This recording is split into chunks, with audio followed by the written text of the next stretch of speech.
Good morning, guys, and welcome to Unique Not Different with me, Shamla.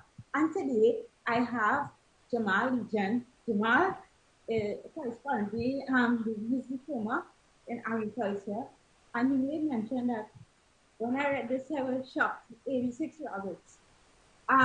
He is the second vice president of Disabled People International and an advocate for persons with disability. And with him, I have Anessa Lijen, who is his interpreter. So good morning, Jamal. How are you doing? Good morning, everyone. Great. So now we are going to discuss online education because school is about to reopen with the uncertainty depending on the vaccination drive as still online or physical. So with regards to tertiary, how was your experience? How you ensure that you got an equal online learning experience, and how was this experience for you? Well, okay. So my experience, first let me start by saying that for over 15 years, I have not been in school. So I'm starting back on my experiences online. It was good, but it had some challenges. It wasn't easy.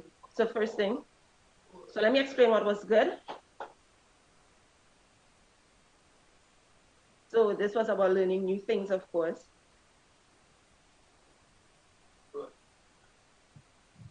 So learning was different. I have experience in agriculture, so learning new things, it was really eye-opening. A little bit of difficulty was with, of course, making sure you have a secure connection. Sometimes, current would go shut off.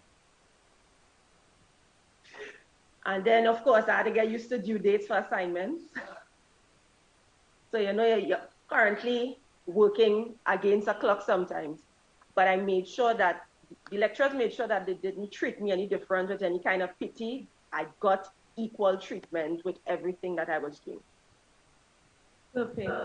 So, no, you mentioned that you had no formal education for almost 15 years, over 15 years. So now that hopefully that in-class learning is about to resume, what are some of your expectations for this physical learning for the deaf and hard of hearing community at a tertiary level?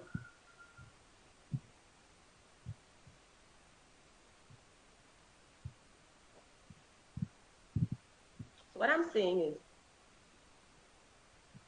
so I know that UTT has only 3 interpreters, and last year we had 8 students. So we had to share them around. It was kind of difficult. But now with face-to-face, it would be a bit more difficult for them, for us to really grasp everything. For me, my experience was that I didn't get to do labs. So I was seeing the labs being done, I was watching, and then I would have to go to a YouTube video to get really a good grasp of what was happening. But with face-to-face, I'm hoping that I'll get more time and we would get more interpreters, because the interpreters, as you know, it's not one interpreter for class. They have to double up to interpret for a class. Right. So in terms of having, what are your options, or in your opinion, and given your wealth of expertise, should we have online, which is more practical, online, physical, or a blended option in terms of teaching for the deaf and hard of hearing community? For me, and persons who are hard of hearing, most of us would prefer blended approach. Okay. For persons who are profoundly deaf, who were not mainstream educated while they were growing up, who would have gone to deaf school for the whole entire experience, they would have some problems with the online because it's visual. You know, sign language is visual. So the face-to-face may work better for them. But for persons who are hard of hearing, we just need closed captions to see. And then we, of course, we would team up with students in class. So we would have group learning. And we may be more comfortable for that. But for me, I actually like online.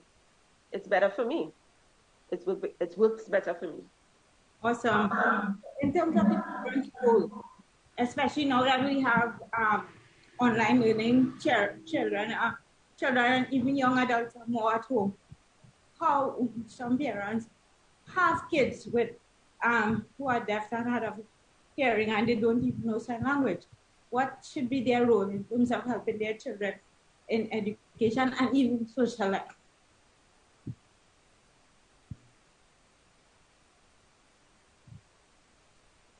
So I think right now, it is hard for parents and for the teachers, for both of them. It's difficult for them. So for teaching online, it would be a bit difficult. Also, I think it's better for the parents to get time and to get more involved with sign language. You have to learn sign language if you have a deaf child. And the teachers need also to work alongside with the parents. So both of them need to work together. We can't be continuously blaming the Ministry of Education, and they are doing a lot. But for parents and teachers, you definitely need to work together for the children to improve in their learning experience. Awesome. Of advice that you would give to the Ministry of Education as well as tertiary level institution? What advice would you give for in terms of having a more proper, inclusive education system for the deaf and hard of hearing community and also for the disabled community in general?